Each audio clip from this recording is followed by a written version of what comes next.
2025, many New Year's resolutions, some very popular ones: save more money, sounds good. Eat healthier, yep, that's good. Exercise more, lose weight, spend more time with family, friends, quit smoking, read more books, make a budget, stop drinking, learn a new language. Out of all the most popular New Year's resolutions, 10% of people actually keep their New Year's resolutions. 10% of people keep their New Year's resolutions. What does the new year say? What does it speak? A new year, a blank page, a reset. I can do this. But unfortunately, no matter what we go into or finish, many do not last to their New Year's resolution because of the pressure, the expectations, the stress.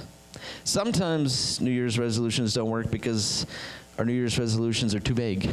Sometimes people want to say their New Year's resolutions to be happy. We all be happy. Whee! Let's be happy. We take happy pills. We be happy. Be happy. So many people fail at their New Year's resolutions. With that this morning, and we're going to hold the thought of a New Year's resolution. We're going to go to Daniel chapter 1, and we're going to start in verse 1. During the third year of King Jehoiakim's reign in Judah, King Nebuchadnezzar, Babylon, came to Jerusalem and besieged it. The Lord gave him victory over King Jehoiakim in Judah and permitted him to take some of the sacred objects from the temple of God.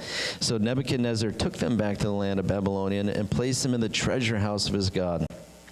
Then the king ordered Ashpenaz, his chief of staff, to bring to the palace some of the young men of Judah's royal family and other noble families who had been brought to Babylonian as captives.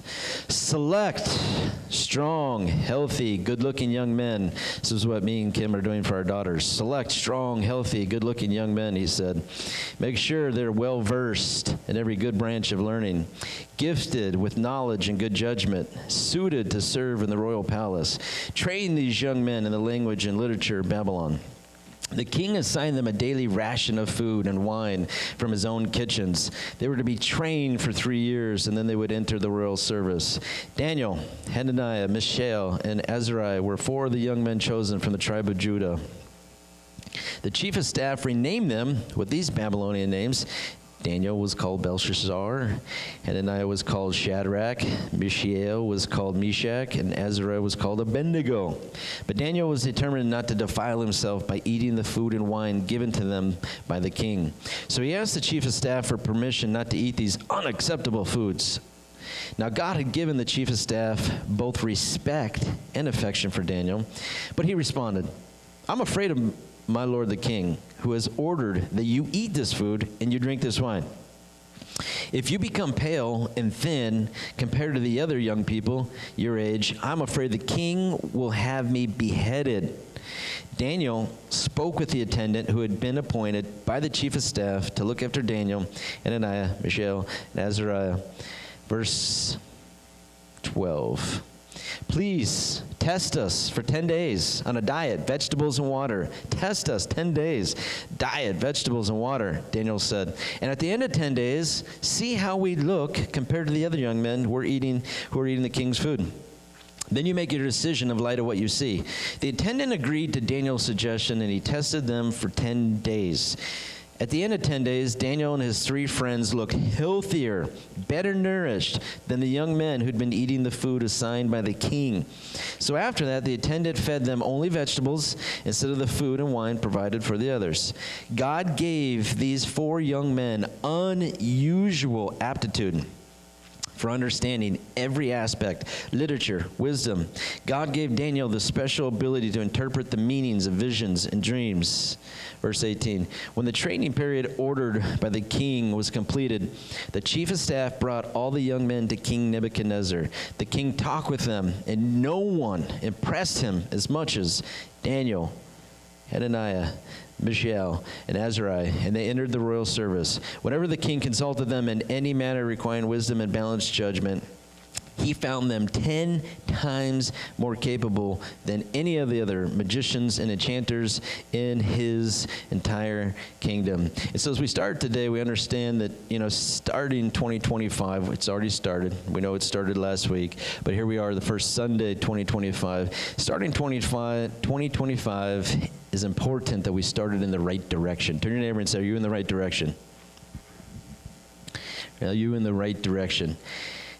And so as we look at this story this morning, we ask ourselves in 2025, have I placed myself to be in the right direction? The first thing we see in our story, Jerusalem captured again.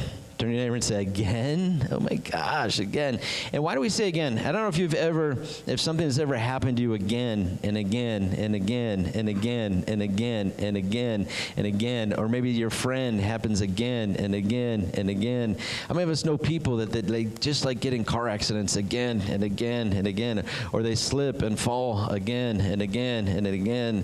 How many of us know people that just certain things seem to happen over and over again? Jerusalem captured and recaptured 44 times. Jerusalem, the people of our story today, captured, recaptured 44 times. It was besieged 23 times. It was attacked 52 times. And it was destroyed twice. Now, these are the people of God. And so we ask ourselves, why would the people of God, why would their town, why would their city, why would their home place be captured and recaptured 44 times? These are the people of God. Why would their place be besieged 23 times, attacked 52 times, and destroyed twice? Well, simply because the Jewish community, like us sometimes our eyes can wander. And instead of being happy with the life that we have, we start to wonder about a life that maybe somebody else is living.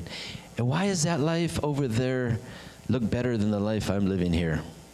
And sometimes we as people, for whatever reason, like the Jewish people, they got into trouble every single time when they started to watch their neighbors. Their neighbors would take their babies and burn them to a statue. For whatever reason, this enticed the Jewish community. Oh my gosh, if we take our children and burn them too, their God can do something for us. They would get bored. The God of the Bible, who saved them, who delivered them. He brought them out of Egypt. He fed them from manna for 40 years. He did all kinds of things. These people, us people, let's be honest, got bored or got tired or got bitter, got angry, got frustrated with God. And what happened, taking eyes off Him? Why are they doing that? That looks like so much fun over there. Why are they burning their babies? I didn't really like that one anyway. Why are they doing this? Why are they doing that? And then they started to get enticed by what everybody was doing. Enticement killed these people every time. When they started doing, my friends are doing this, so I probably should too. My friends are saying this, so I should say this too. My friends are watching this, so I should watch this too. Enticement, for whatever reason, in human nature, it kills us every single time. Why do we sometimes, and it was even one of the 10 Commandments, do not envy or want what doesn't belong to you? Keep your head, your heart, mind, and soul inside yourself. And the Jewish community, crazy. Captured, recaptured 44 times, besieged 23 times, attacked 52 times, destroyed twice. Why? Because sinners and evil and craziness entice them at times. And they allowed sometimes negative emotions to take over their hearts. Like I said, envy, insecurity, bitterness, anger, boredom. God, unfortunately, is a God of justice, as we know. That's why Galatians 6:7 says, don't be misled. You cannot mock the justice of God. You will always harvest what you plant. Those who live to themselves, those who live to satisfy themselves, will harvest decay and death from that sinful nature. But those who live to please the Spirit will harvest everlasting life from the Spirit. So don't ever get tired of doing what is good. At the right time, you will reap a harvest of blessing if you don't give up. Proverbs 1:10. My child, if sinners entice you, turn your back on them. James 1:14, temptation does not come from God. Temptation comes from our desires, which entice us and drag us away. These desires give birth to sinful actions, and when sin is allowed to grow, it gives birth to death. Proverbs 14:30.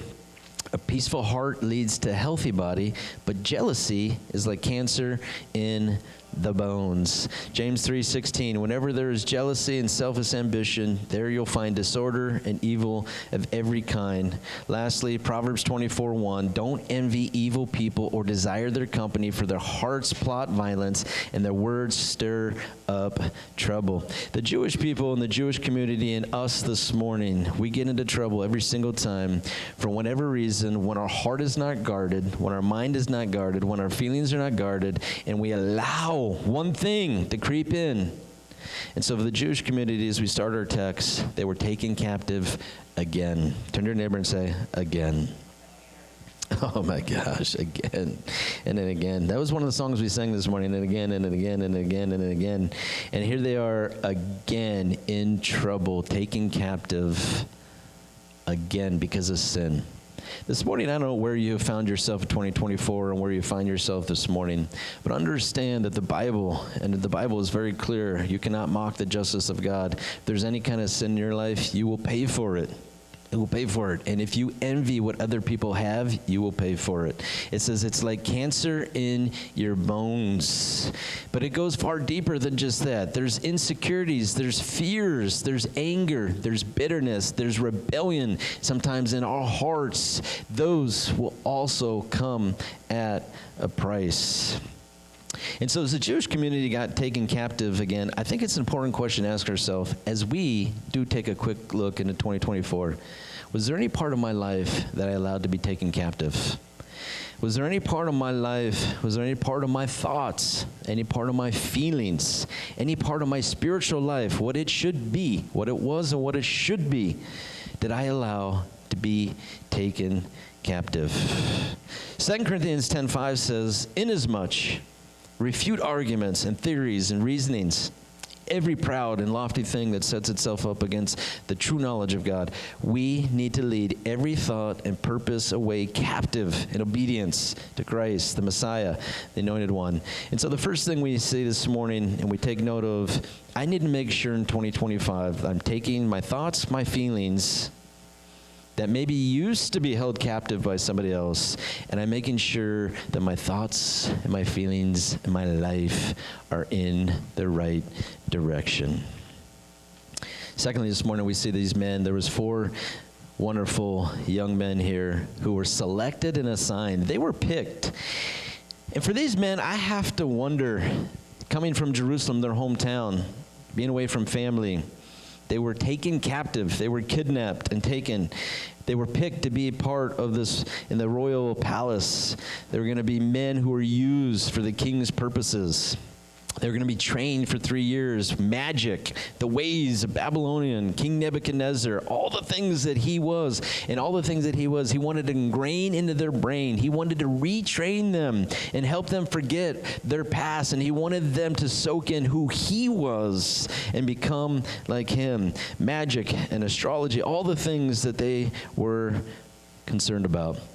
But he felt like he'd being a nice guy, so he was going to offer them the best food, the food that he ate at his table, the best wine. We know kings don't drink cheap wine. The best wine, the best food. And so for 3 years, these men, even though they were taken captive, 4 men, even though they were taken captive, even though they were brought into a weird place, they were foreigners in a weird place. They did not fit in. Their clothes were out of style. They were different clothes than what they wore. Everything was different.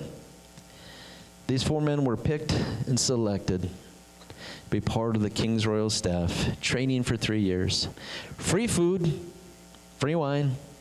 I mean, how many of us would like, sign me up? Sounds like a good deal to me, right? Get 3 meals a day, I get a bed, I get to hang out in the palace with the king. I was kidnapped and taken from my home, but maybe it's not too bad. But I wonder this morning, for these 4 guys, did they ever feel trapped? Did they feel robbed? Did they feel that they were forced to do something Maybe honestly they didn't want to do it, even though it sounded good. Even though it sounded good, did they have the feeling, I'm trapped here, I'm robbed, I have no other choices? For these men in this story, did they think, I have to obey or I'm going to die? This isn't my hometown. The king's not my dad or my uncle. It's not my cousin. I'm not related to these people. Did they ever think in their mind, oh my gosh, I'm trapped, I'm robbed of this life? And I wonder for these four guys, how were they brought up and what kind of attitude do they have? You know, our attitude doesn't speak loudly when life goes our way. Attitude, a good attitude, doesn't speak when everything's nice, perfect, and rosy. But your attitude, the one that makes the biggest difference, the attitude that has the loudest voice, is the attitude of when life isn't going our way. When we do feel trapped, when we do feel robbed, when we do feel out of place, when our life feels trapped and robbed and out of place, I'm in a different place in a different moment. I'm like, caught in a time loop. I just feel different. Aliens have trapped me and I'm sucked into their beam. Your attitude and my attitude will speak the loudest, not when life is good, but when life is not how we expect it. And so for these four men, we ask ourselves, what kind of attitude do they have? Pretty darn good. Philippians 2:13 says, God's working in you. He will give you the desires and the power to do what pleases him. So do everything without complaining and arguing, so no one can criticize you. Live clean, innocent lives as children of God, shining like bright lights in a world full of crooked and perverse people. Hold firmly to the word of life. Then on the day of Christ's return, I will be proud that I did not run the race in vain, and that my work was not useless. These four guys, you could say these words here spoke about them very truthfully. They didn't complain or argue. They lived clean, innocent lives as children of God, and they shined like bright lights in a world that was full of crooked and perverse people. And so number 2 this morning for 2025, what does God ask me to do? Shine bright for him 24/7. Shine bright for him 24/7. Thirdly, we see in our story these men, they make a very bold statement. They were brought into the royal service. They were told, this is what you're going to do. Daniel, kind of the leader out of the group, says, no. We don't eat food that's been offered to idols. We don't drink wine that's been offered on altars for idols. We don't eat that stuff. It's unclean. We don't eat and drink that. No, sorry. And I don't need to be bribed, even though you've taken me captive and kidnapped me. Daniel's saying, I don't need to be bribed by nice things. This is who I am. This is who I believe in. And I only want to eat vegetables and drink water. This statement that he makes, so bold. He was not making this statement. Now, it makes sense for 2025 because most people's goals, always most popular, be more healthy, lose weight, exercise. We would think, Daniel, maybe this is a new year for him. So he's thinking, it's my New Year's resolution. I promised that I was going to have vegetables and water only this year. But that's not the case. This diet that he's speaking about, vegetables and water, it was not to better himself. This was a statement of his faith in God. I'm eating vegetables and water, and I'm not going to touch the king's food because I don't believe or trust in his God. I only believe and trust in my God. This is a very bold statement, and he is not making it again because he wants to be healthy and lose weight. He's making this statement because he's saying, I will only serve and worship my God, and I follow what he tells me to do, not what the king tells me to do. This right here is concerns to put this man to death. There's 4 men who are sticking out, and they're using their mouth and their words to make a stand. They're being bold. I'm not going to bow down to the king. I don't care, but I will not do that. His servant that he's talking to says, listen, if you don't take this food and drink wine with us, I could be beheaded. I could be beheaded. I could lose my life. Number 3, we tell ourselves in 2025, I must stand for God in every situation. As Daniel made a stand here with his statement for what he would eat, again, he's not making the statement for himself, to better himself. He's making the statement for the stand of his faith in God. Stand for God in every situation this year. Number 4, we see that even as the servant came to them and said, listen, I could lose my life and I'll be beheaded, Daniel didn't change his mind. He didn't go, you know what? That's right, you probably will be beheaded, and then I'll be beheaded, and then we'll all be beheaded, and what's the good in that? Daniel stood his ground multiple times with this guy. Daniel stood his ground. He stood up to the king. He stood up to evil people. I'm going to stand my ground. I'm going to stand up. It's not for myself. I'm standing for my faith. You know, many people, we love to use God as an excuse. Well, God never told me to do that, so I don't have to do that. Many people, we love to use God for everything, right? When bad things happen, why, God, did you do this to me? Instead of saying, what did I do wrong? It's, God, why did you do this to me? We love to blame God. We love to blame God, and then we like to use God's name to make excuses for ourselves. Well, I don't want to do this. God would never force me to give money. God would never force me to feed the homeless. God would never want me to walk around the streets and give clothes and help people and do nice things for people. God would never do that. God wouldn't want me to open up my mouth and tell people about the Bible. Why would God want me to do that? That's weird. God wouldn't want me to be made fun of. God wouldn't want me to be mocked by someone if I stood up and made a stand. It's amazing how God we use God to make excuses here. These 4 guys, they didn't cave in. They did not give up. Even though this guy said, listen, I will be beheaded. You will be beheaded. What did Daniel say? I am not giving up. And so the 4th thing we tell ourselves is, don't give up this year. Don't give in, and don't cave. No matter what people say to you, no matter what the enemy, no matter what the devil, no matter what anyone says, don't give up, don't give in, and don't cave in, as Daniel speaks strong. 2 Chronicles 15:7 says, but as for you, be strong, don't give up, for your work will be rewarded. Galatians 6:9, don't ever get tired of doing what's good. At the right time, you will reap a harvest if you don't give up. So many believers, they start to do good, and then they give up. They start to do good, and then somebody side smacks them, and then their heart gets swayed, and then they start walking backwards, and then they start getting angry, rebellious, and bitter, and all these things start happening. Paul says, don't get tired of doing what's good. The right time, you're going to reap the harvest that God has for you. All of us who choose to do right, to give our life to God, to get closer to God, to start making better decisions, to make a godly stand, we will always face something. It's amazing how when life seems to be going so good, everything seems to be going so right, next thing you know, you open the door and it's like smack in the face.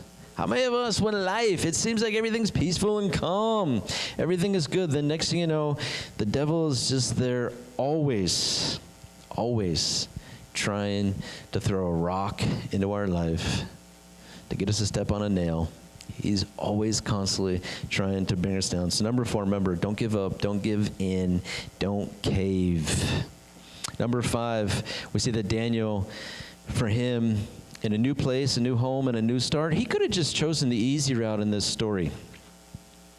He could have said, because again, like many of us, if we were to take a poll, and most of us this morning wouldn't be honest, but if we were to be in the same exact situation, how many would have just chosen to eat the king's food? It probably was delicious. You don't serve crap, no offense, to the king.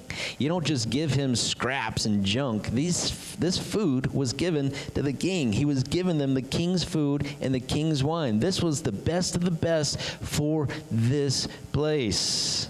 And how many of us, even though our religion and our faith and God says you don't eat food that's offered to idols, and you do not eat certain things, they're not good for you, how many of us would have just caved in and says, you know what, it's probably just the easy thing to do here?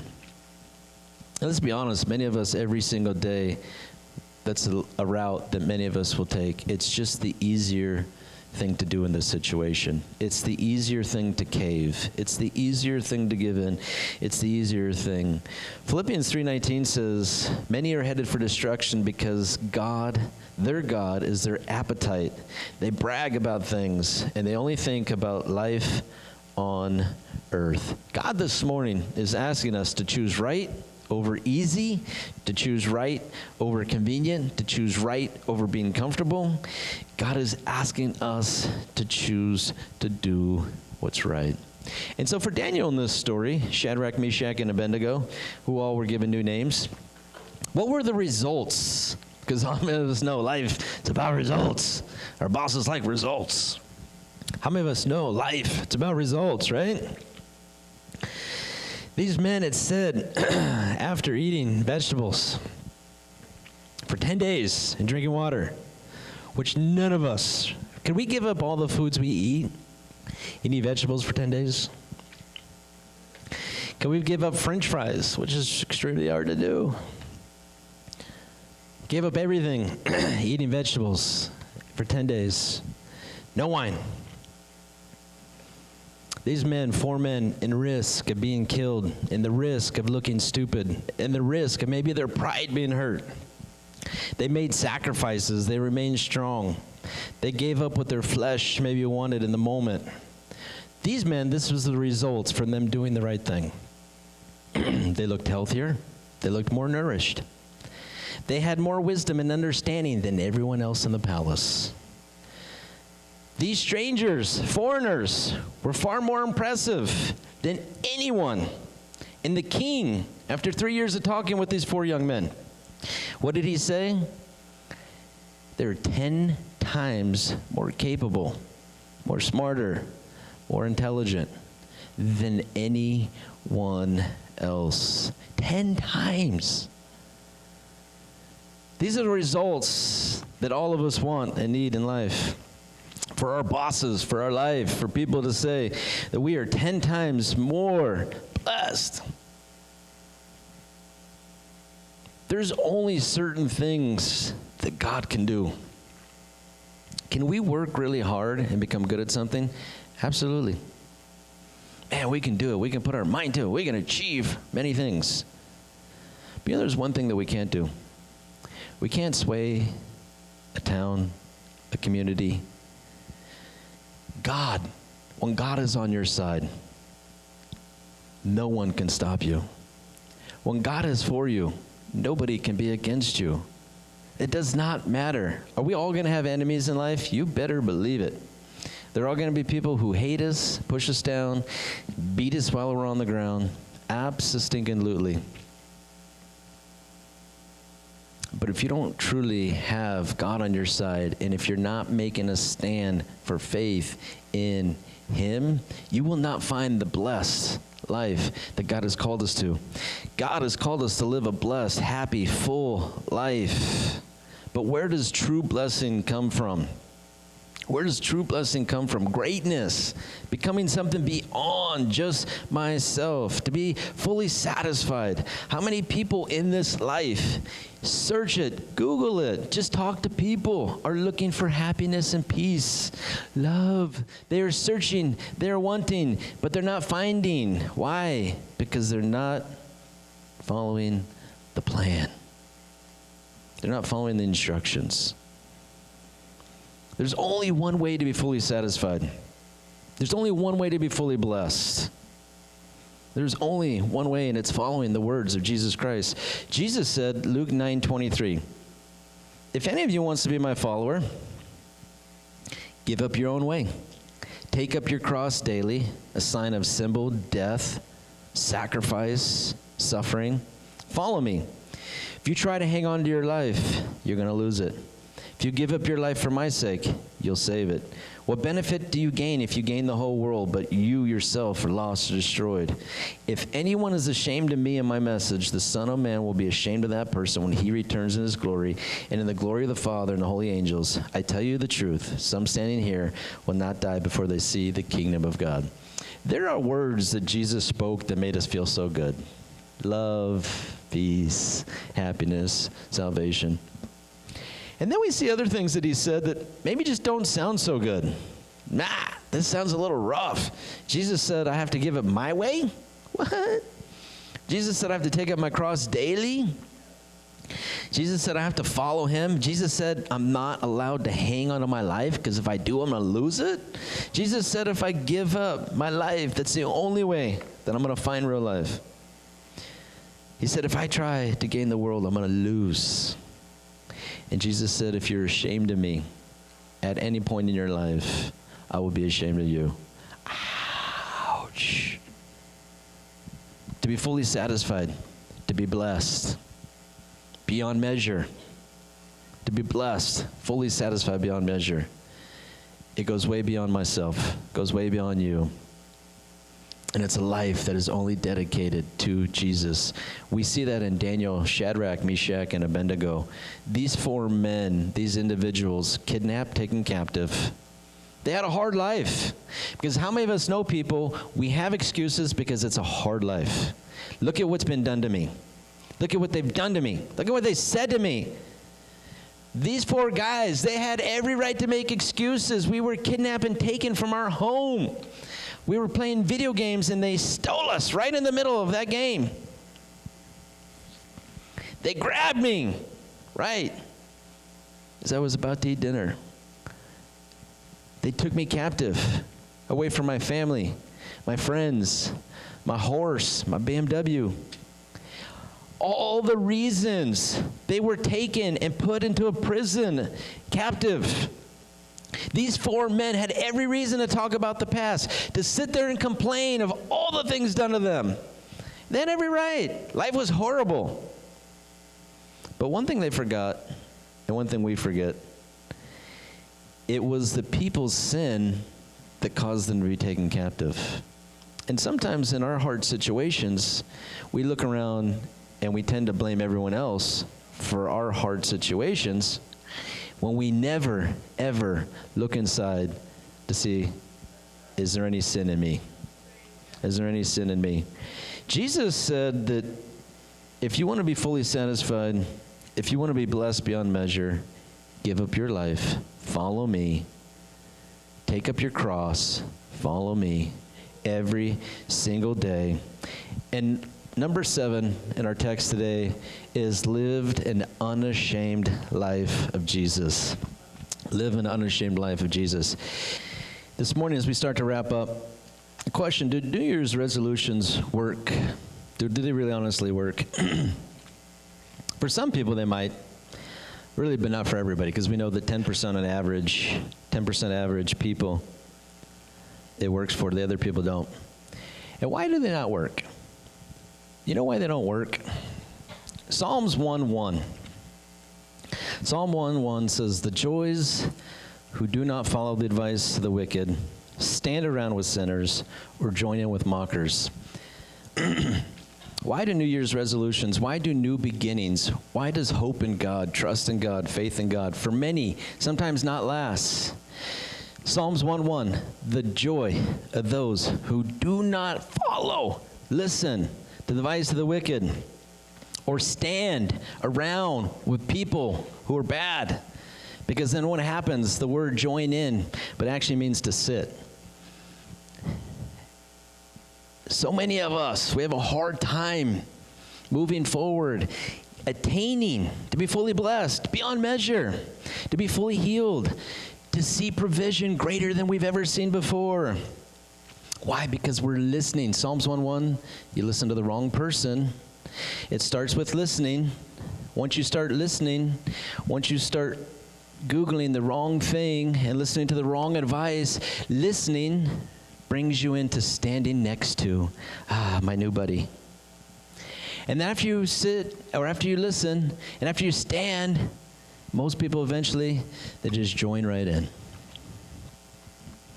Why do resolutions not work? Why do we as people sometimes stop growing in our faith? Why is it that the blessing of God may be cut off? Why do we see more harder things at times than blessing? It's because of who we started to listen to. And sometimes, believe it or not, it's even listening to ourselves. And sometimes it's even listening to our own thoughts. And see, the problem with listening and standing and then eventually sitting, let's be honest, many of us, if you sit in this chair, we can sit and look at each other, right? But that's not the chair that we choose to sit in. Because unfortunately, what we choose to sit in is this chair. And now what? Yeah, you can see my back, but I can't see you. The devil, our enemy, what does he do?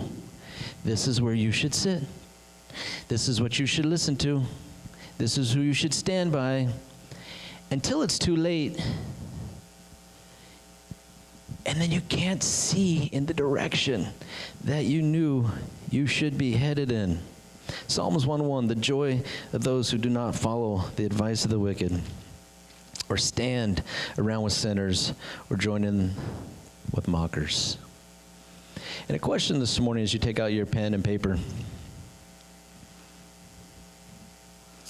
I want to say this is going to be brief, it's going to be quick, and it's going to get dumped afterwards. But we have a basket on the communion table. And to honestly ask ourselves, and I don't want us to look at any neighbors and what they're going to write, but is there anywhere that we sat in 2024 that maybe we shouldn't have taken the seat? Is there any conversations that we sat in on and then we joined in? And is there any direction and thoughts that we got stuck and then I used to see here, but now I can't see so clear, so now I feel like I'm blinded a little bit? Is there anything in 2024 that maybe God's saying, I don't know if you fully left this behind yet? You sat in the wrong seat, and now you can't see. So we're going to take a minute. We're just going to write down if there's anything that comes to your heart, mind, and soul that maybe you know in 2024. And I pray that you look at this not based and judged on what people have done to you, but hopefully you look on this and make a decision to put on this knowing only what you have in your heart and what you have in your mind. Doesn't matter what people say and do to you, but it matters your outcome. Where did we sit in 2024? Where did our thoughts sit in 2024? Where did our feelings sit in 2024? Where did our spiritual life go in 2024? And let's be honest, because truthfully, once we sit down, how many of us know the older you get, what happens?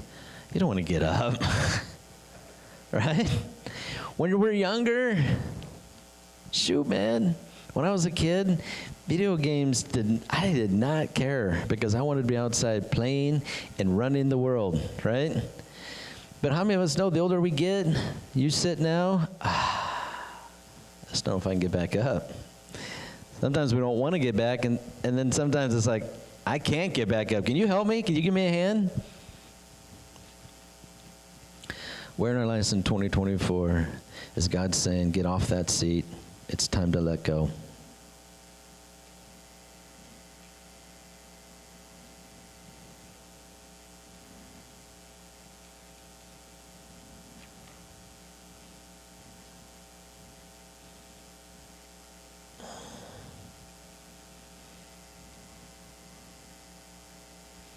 Anything in your life that maybe took you captive this year, you're saying, I'm going to let go. God wants me freed from this. I'm going to let go. And sometimes, believe it or not, even good things are not bad. I mean, good things are bad. Sometimes we look at the past and we hold on to good things from the past and we say, oh, those were the good and glorious days. And sometimes this morning, there could be something good in your past you're holding on to, but it's stopping and blocking you from what God has for you in the future. So if there is anything good that is blocking you, or once you're done writing, you can fold it up. You can crumble it up. But sometimes you have to make a stand. Sometimes you have to do something different. And sometimes we need to have honest conversations of really, what seat and what direction did I put my life in last year? And what direction am I going in this next year?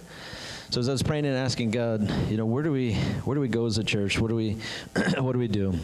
And you know that I seem to love themes, so the theme for 2025 is let's stand and thrive in 2025. Let's stand and thrive in 2025. And how are we going to stand and thrive in 2025? To gather, to strengthen, to rebuild, to sharpen all the things that God has for me. To gather, to strengthen, to rebuild, to sharpen all the things that God has for me. Last year we ended with fighting the good fight. Paul stating to believers then and to believers now, go after all that God has for you. But how many of us know, how do we go and fight when we don't have the tools, when we don't have what we need to learn to fight spiritually? So 2025, let's stand and thrive in what God has for us. So the men in our story this morning, Daniel chapter 1, we see Daniel, Shadrach, Meshach, and Abednego, who were taken captive, kidnapped from their home. They had every reason to be bitter, every reason to be angry, every reason to have hate in their heart. But what did they choose? I'm going to stand for God. The very first, everywhere we go and everything that we do, the first stand is really important. The first statement is really important. And we have to be honest this morning. You know what? We all fall short. We all fall short. There's not one perfect man, not one perfect woman. So don't judge our actions, thoughts, and feelings based on other people and their imperfections. We only need to be responsible for ourselves. You only need to be responsible for yourself. These men did not go on to face an easy, perfect life. We know that Shadrach, Meshach, and Abednego, at one moment, they're about to be thrown into a fire because they wouldn't bow down to a statue. These men, Daniel, their other friend, he was thrown into a lion's den. So just because they stood once did not mean that their life was perfect. They continue to stand in every situation. They were not afraid to die because they said, you know what, King? Even if I die, I will never bow down and worship you or your statue. I only worship God. I only worship God. I only worship God. 2024, it's gone. It's in the past. And I pray this morning that all of us know what we need to leave behind so that we can sit, so that we can stand, so that we can head in the right direction. God is asking us to stand in 2025. God is asking us to stand up for him. God is asking us to make a stand for him. God is asking us. And just as Daniel made a stand back then, if you make the right stand, you will end up thriving. And what is thriving? What is blessing? It's something that you can't obtain on your own. But when you see God give you a blessing, you realize, there's no way I could have done this. God did this for me. How do I get to that point? What did Jesus say? Follow me. Give up your life. Take up your cross. It's not about you. It's about Jesus. It's not about us. It's about Jesus. Take up your cross. Give your life for me, and he will bless you. We're going to close and pray.